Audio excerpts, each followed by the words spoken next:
കുളിക്കാൻ പോയതാ അല്ലേ? അല്ല, സങ്കടം മാറ്റാൻ പോയതാ. സങ്കടം പുഴയിൽ മാറ്റാൻ പറ്റുമോ? പറ്റും. എന്റെ അനിയന് പനിയാ, അതാണ് സങ്കടം. ആ സങ്കടം മാറ്റാൻ ഞാൻ വെള്ളത്തിൽ മുങ്ങിക്കിടന്നതാ. സങ്കടം മാറ്റാൻ കുറച്ചു നേരം വെള്ളത്തിൽ മുങ്ങിക്കിടന്നാൽ മതിയെന്ന് അപ്പൂപ്പൻ പറഞ്ഞിട്ടുണ്ട്. ആണോ? എങ്കിൽ മീനുകൾക്ക് ഒരിക്കലും സങ്കടം വരില്ല. സങ്കടം മാറാൻ പുഴയിൽ ചാടുന്നതൊക്കെ ബോറൻ ഏർപ്പാടാ.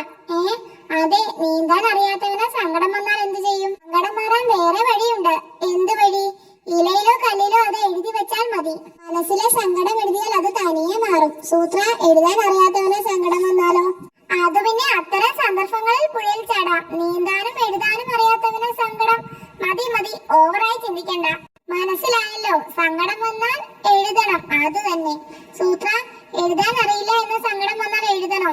ഒന്ന് നിർത്തടോ. താൻ പിന്നെയും പുഴയിൽ ചാടാൻ തുടങ്ങിയോ? സ്ഥിരമായി സങ്കടം എഴുതുന്ന കല്ല് ഉരുണ്ട വെള്ളത്തിൽ വീണു. കല്ല് പോയ